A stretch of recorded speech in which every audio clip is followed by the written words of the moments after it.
Welcome to Nasdaq Trade Talks. I'm Jill Malandrino, global markets reporter at Nasdaq.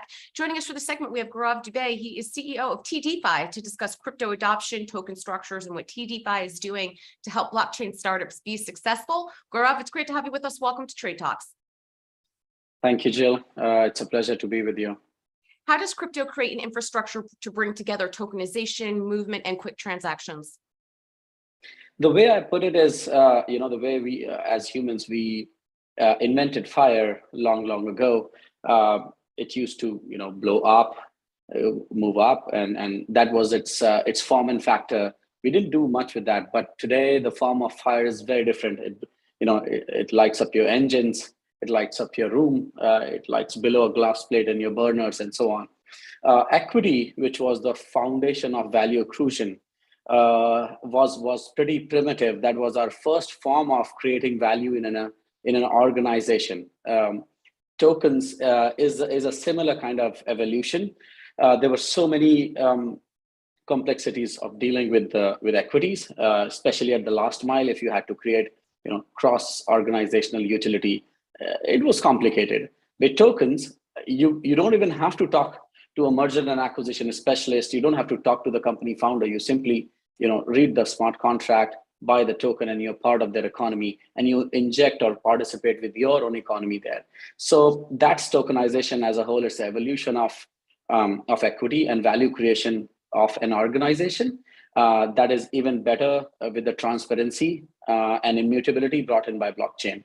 That's tokenization in general.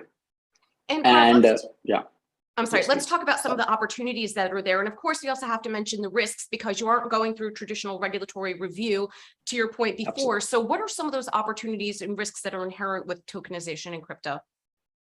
The biggest opportunity is as it has been exploited and explored, right? Exploited more than exploring is the fundraising, is the cloud fundraising system. The due diligence has been cut down by more than 50%. Because now all you got to do is read a code, understand the industry, understand the economics, and you're done. You don't have to trust a founder. Obviously, you have to for the early days, but it's still limited. Not as deep as you would do with an equity company. So yes, fundraising is definitely great. I told you, tokens are great for integration. Anyone can be an owner of a company, can participate equally as an owner of the company or a participant of the economy without even signing a contract. Simply, if I have to do something great with a token project, I'll simply buy some of those tokens and start contributing.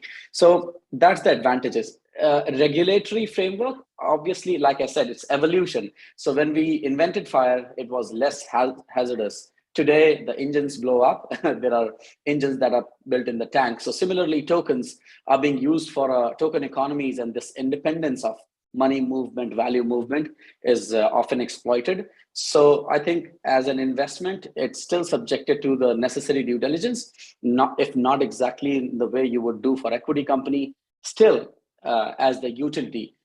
For me, who's a little more informed than average, I would say it's easier. But for you, like for an average person, it's still not too far. You can always depend on the key opinion leaders. You can always hire an agency. Believe me, there are many. And move on with your informed decision of making an investments. And by the way, if I have to address the US market in particular, it is one of the most regulated market in that area. So it's not that the US as a country is not alien to crypto laws. So you can always refer to the local lawyers and the project's own licensing in the US markets. I think that'll be enough to take the first steps towards a token project and token investment, crypto investment. So do you think when we think about the future of crypto and Web3, does it have the potential to promote sustainable and equitable growth in the world economy by making these types of assets more accessible? I'm sorry, it might just be my perspective from, the perspective of a fish from within the pond, but I think we are already doing that. $3 trillion was the valuation of the crypto economy just about recently, a few months ago. It's still quite a volume, quite a market cap. I think crypto has started to find that stability. Then, and more than ever, the recent crash brings a whole new perspective about the crypto assets, where they are definitely not the most declined assets. These are, Bitcoin is still doing better than almost, I'm sorry to quote figures here, that might be wrong, but close to better than 60% of stock markets, right?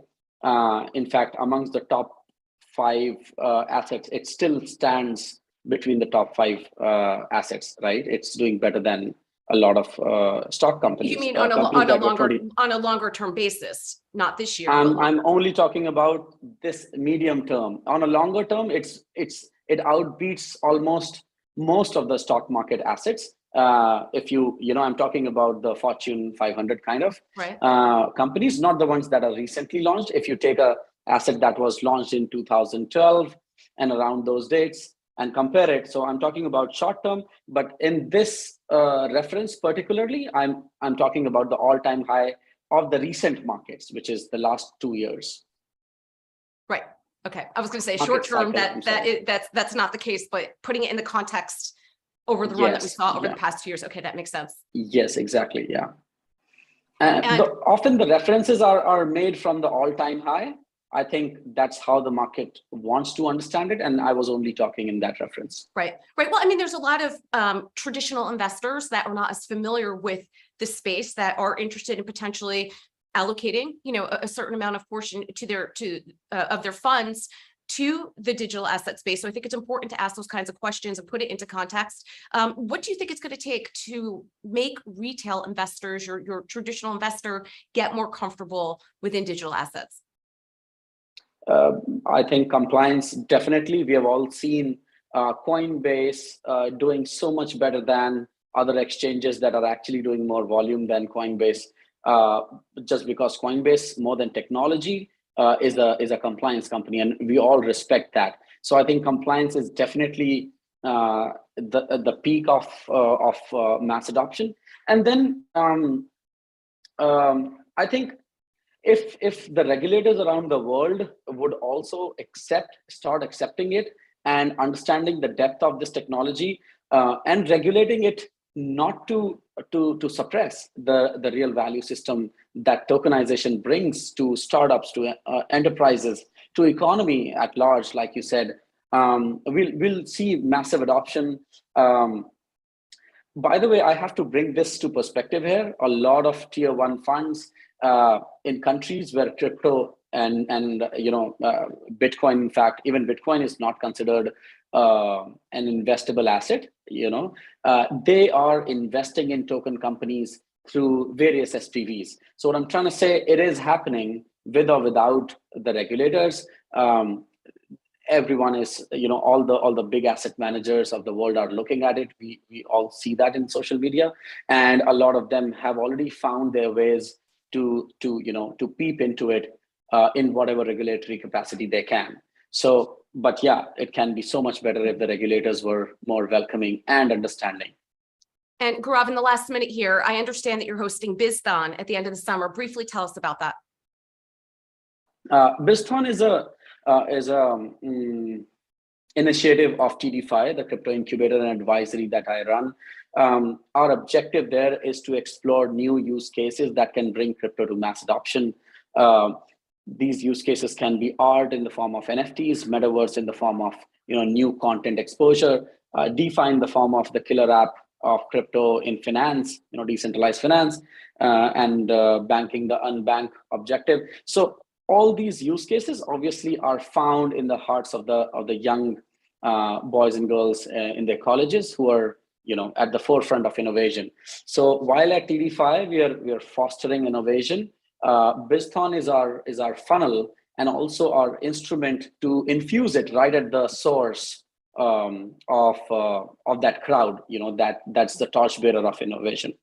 So that's Bizthon. It's a hackathon that is not meant to produce lines of codes, but has a whole ecosystem on the top of those developers to bring a business out of those lines of code. So what we promote eventually through Bizthon is businesses, and not just super early stage ideas and businesses, and not just lines of codes. And that is done in usual hackathons. All right, sounds interesting. Thanks, Gaurav. Thanks for joining us on Trade Thank Talks. I'm you. Jill Malandrino, Thank you. Global Markets Reporter at Nasdaq.